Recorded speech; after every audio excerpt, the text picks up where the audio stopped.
morning. Good morning. Thank you for having me here. Mind, body, and soul. Let's make sure I get this. Our topic today is mind, body, and soul. Beauty. Now, to me, that sounds like the name of a massage parlor, doesn't it? So today, we're going to try and make this massage parlor come to life. Last week, we learned that God is truth, He is beauty, and He is goodness. And in the Bible, we're told that we are made in His image and likeness.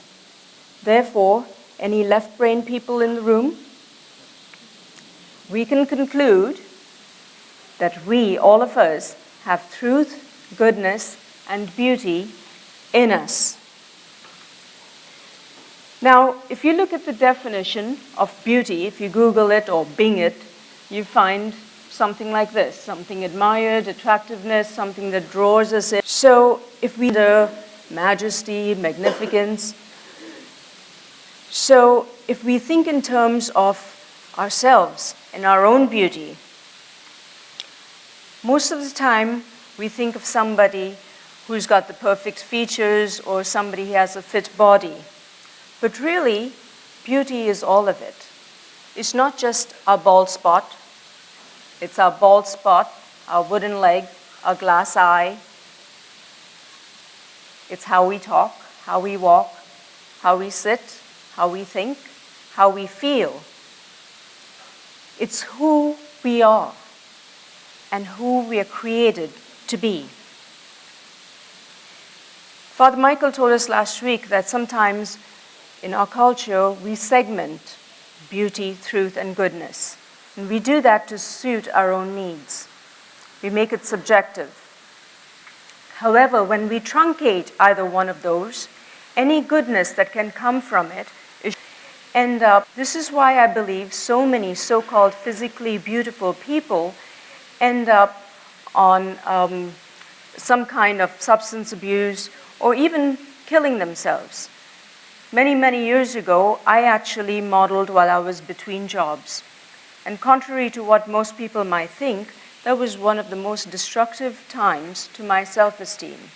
Because while I went to these calls, I would sit in a room that was filled with so-called beautiful women.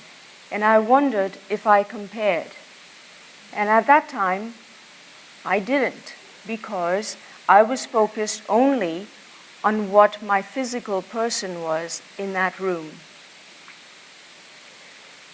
In order for us to totally understand and appreciate beauty, goodness, and truth, we have to really totally experience it. And when we experience it with our body, our mind, and our soul, for us, else can experience it through us. And in order for us to get an idea of what I'm talking about, here's a clip. There. My father was an innovator in the irrigation world. We used to bank trees, to make a long one short. What that means is we'd take a shovel before the freeze night and cover the trees up with dirt. After the freeze, we'd go pull them off. We were out in the grove, and I said, "Dad, can we do something different?" So he came up with a little bitty teepee we'd put on for that night and then pull it off the next day. So I look at him and I go, "Let's make these things bigger and we can leave them on year-round. Look at the water we could save." Well, in 1984, he looked at me and said, "Oh, you're crazy. Water's cheap, doesn't matter." That's changed, huh? That has changed a lot. Haven't any distributors come to you and said, "We want to sell this," or "We want to distribute it for you. We can take it way outside of Florida"? Well, have you not called on any of them? I haven't called on any of them. Do you know what your market? Rest are private. What I Many? do, yes, ma'am. But we have 42 nurseries. 19 are commercial. The rest are private, with growers growing their own trees. And those are the only people you've sold to? Yes, sir. Just the people you've done irrigation Just the people work I know. Wow. This last freeze, I go out to a grove. I'm putting out 5 teepees.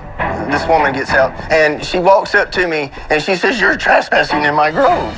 And I said, "Yes, ma'am, but I'm trying to show you something that's getting ready to freeze. We have the best frost protection device on the market right here we could put on." And she says, "You got to go. I'm calling the police." And I said, "Yes, ma'am, here's my card. I'm sorry." You know, because these are farmers. This is their land. This is their livelihood. So a week later, I get a call from the same woman. "Hey, Johnny, this is Mrs." I said, "Yes, ma'am." She says, "I want to pay you for them 5 TPs. And I said, "Yes, ma'am. That's okay. Don't worry about it." She says, "Well, I want you to bring me 4,995 more. The only 5 trees I got alive today. Wow. And my whole grove is these." Is there anything like this on the market? No, sir. There's no water containment system out there for the micro sprinklers. Why only $5? They're buying 20. 10 or 12 or 15 or 20. Because I'm working with farmers, and they're not buying one. They're buying 20,000. Still, why not $7,000, $10,000, sir? Even at 10,000, right? Why not $7?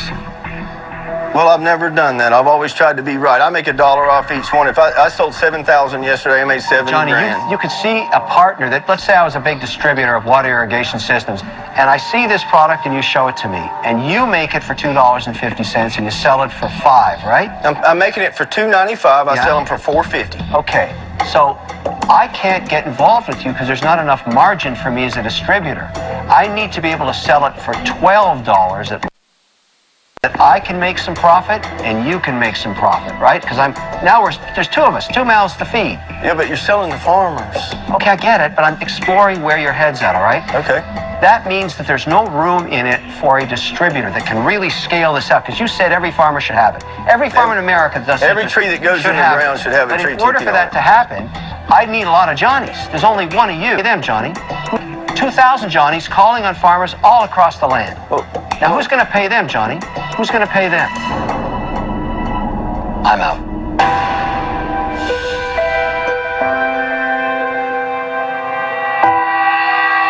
Johnny, Yes, sir. farmers are the cornerstone of America. There may be a lot of farmers out there that can't afford $12 per tree, but maybe they could afford $6 or $7. I'm going to give you everything you're asking for. Your $150,000 for 20%. What you're doing is right, and you deserve the chance to make it big and do a lot of good. I'd like to be your partner, Johnny. I like everything you stand for, man, and I Thank you, like partner. everything. I think that's a yes, JP. Yes, sir. Okay, man. Good for you. All right, partner. Congratulations. All right. God bless America. Show that it Thank works. you. Thank you. All right, dude. I appreciate Well done, it. partner. I'll be a good one, too. I love that you care about the farmer. Johnny, tell your dad he's a great man. He died 12 years ago. He's still a great man. He made me who I am. Right. So when I All right. So when I look at that clip, I see beauty, truth, and goodness. It's not about what Johnny's wearing or how he talks. We can actually see and feel and understand his purity of heart, his humility, his ideas and his thoughts and his actions. And that becomes contagious. Somebody is trying to jump on his bandwagon now. Last week, Father Michael said, truth does not compromise. Johnny was tempted, but did not compromise. He held to the truth, and he became an everyday saint. Just like all of us can be. We don't need to have a halo or shine and glow in the dark in order to be a saint. Quite frankly, I think, or making a difference will have a better opportunity at being saints than, or making a difference in the world than, say, priests and nuns. No offense, Father, but when people see priests and nuns, they expect them to be good. They expect them to do good. And when they see us in the everyday world, it's almost unexpected. And therefore, we have a bigger opportunity and can make a bigger difference. So I look at my life, and people say to me, wow, you're a designer. That's really cool. It sounds really glamorous. Yeah. So I work full-time. I have a long commute each day. I I speak often, I write sometimes, I do everything it takes to run a home. I do my own accounting, my bookkeeping. I keep up with the clothing line that I have. I am a single since my daughter was 9 months old. She is now 17. Do you hear that? I'm a single mother of a teenager. Does anybody really think my life is glamorous? Okay. So, what can I do? 20 years ago, I lost my father to lung cancer. He smoked. But when he was given just a little while to live, I went to visit him. At the time, he was living in India. And I took him his bottle of aftershave, because he loved to smell nice. Well, Daddy didn't use it right away. He said he was saving it for a special occasion. The day that he died, he brought out this aftershave, and he asked my mom to call the barber because he wanted to have a haircut and a shave. The barber didn't come right away, and my dad started pacing the floor, grumbling that he was going, I need to get ready. My mom said, well, you've got somewhere to go? He said, yep, I need to get ready to meet God. So my mom panicked, nobody likes to talk about that. So she called my sister in New York. Sister in New York is, tells it like it is. She called Daddy and says, look, Daddy, you can't be talking this rubbish because nobody knows the hour of the day, quote scripture, it always makes an impact, right? So you can't say this unless you've talked to God. Daddy says, I did, I talked to God. Never mind, we don't want to listen to this, okay? So, long story short, the barber did come. Daddy used the new aftershave. And a little while later, he breathed his last. Now, I was traveling at the time, but when I heard the story, I thought, wow, God really did talk to him. I wish God would talk to me. Kind of like the movie Big, with Tom Hanks. Except suddenly 4 years didn't really ever think it would happen. But suddenly 4 years later, all of a sudden, I was in a troubled time, and I was running to my car and I heard this voice. Go back, call home. I'm thinking, who's that? Right? But the voice persisted. But it was so compelling that I was obedient. And all I can say is, God protected me from a huge catastrophe that day. And it was a huge miracle, but I needed a huge miracle. Because, folks, I could be the biggest doubting Marisa there is. So since then, God has been telling me things, showing me things, and quite frankly, there have been people thinking that I had hired a private detective sometimes. I couldn't tell them, yep, talk to God. They think I'm loony. But He's been either protecting me, showing me things maybe about other people, all for good. Now, my daughter has experienced some of these instances. Can you guess why she's not a big fan of this gift God has given me?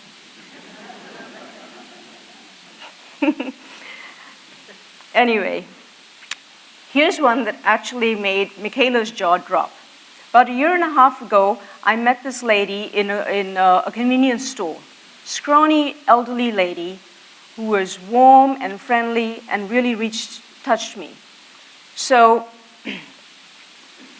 in the convenience store, Christmas a year ago, December, God says to me, I want you to help her this Christmas. Thinking, me? I don't know this lady. I don't know anything about her. I don't know if she's got a family. I don't know where she shops. I don't know where she lives. I don't know if she drives. How the heck am I going to help her? But, so I tried to go into the store, to talk to her in the chat, me in the line. Well, every time I went in, there's people in front of me, people behind me in the line. And so there's no real time to talk. And if I try to ask her questions, the other employees would kind of nudge themselves, right? And so I said to Michaela, they probably think I'm gay or something. because I couldn't get anywhere. So one day I was determined. You know, we were going to the grocery store Friday evening after work. I said to Michaela, we're going to stop by there. I'm going to see what I can find out about this lady so I can know how to help her. Well, I walked in and I asked for the lady. She said, ma'am, she just left 10 minutes ago. Okay, I get in the car and I'm beating myself up. I knew it. I should have left 10 minutes ago. I didn't know what I was thinking. Now as Christmas is going to come, I don't know when I'm going to be able to figure something out. When Michaela says, Mommy, it's okay. I mean, what did God tell you? I mean, so you tried already. You know, what did God tell you? How did he tell you? What did he tell you? I said, I don't know. He just said to help her. So we drove to the grocery store and we're in the first aisle over there, and about 10 feet from us, Michaela says, well, lo and behold, isn't that the lady? I said, no, it can't be. I've never seen her anywhere else. Well, lo and behold, it was the lady. And my jaw dropped open, but she came over with this man, and she introduced him as her son. So I'm thinking, oh, great, she's got a son. So I said, you have any other kids? No, ma'am, just the one son. I said, oh, you're going to spend Christmas together? She says, yes, of course, with my husband. So I think, great, she has a husband. So now I go ahead and I say, all right, this is the way I can help it. I get a gift card. And she says to me, about a week later, she said, ma'am, thank you so much for that gift card, because, excuse me, you touched our lives. I used the entire thing. My parents are dirt poor. And we had the best Christmas ever, because I bought them stuff and I bought us stuff. And I thought, well, that's nice, you know. He died. Weeks later, I found out this lady's mother dropped dead. I mean, she died. And I was, whoa, that's what happened. God wanted them to have one special last Christmas, and he used me as an instrument. But before that, it was this lady's radiated beauty, this scrawny lady's beauty, that drew me into it. So I know we're told all the time, God has chosen us. And we're told in Scripture, go back, that God has chosen us. And my favorite line in Scripture is Jeremiah. Is where we have, there we are, Jeremiah, where it says, we have knew you. And so if you put that in perspective, I'm not too good at this, we realize that we are chosen among billions and billions of people. 10 million people in Georgia, 318 million people, 7 billion. And we are called and chosen. So, how can we make a difference in this world?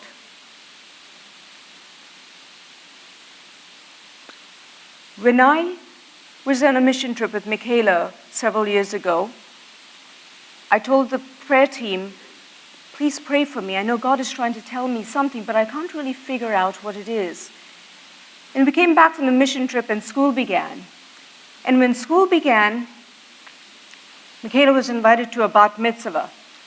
We couldn't find anything appropriate for her to wear. There looking, and so I said, okay, you're not going there looking tawdry. But I was frustrated. And I was watching TV, and I saw where the school kids were going to be petitioning to the board of their school because they didn't want to wear cheesy outfits for cheerleading. And I thought, that's right. All kids don't want to dress that way, but they don't have an option. And right there, a feeling of peace came over me because I knew that's what God was trying to say to me. Use my abilities to create a clothing line. And that's when Michaela Noel was born. See, I couldn't tell my family that I was going to do that because the time I was without a full-time job. I'm a single mother. I'm digging into my savings to go all the way to Vietnam to to produce a no right brain line. Neither left brain nor right brain would not think that this was crazy. But being disobedient was not a choice. See, when I live my life according to God's promises, I find myself full of peace, joy, and have the ability to make a difference. I have this quiet confidence and sometimes not so quiet.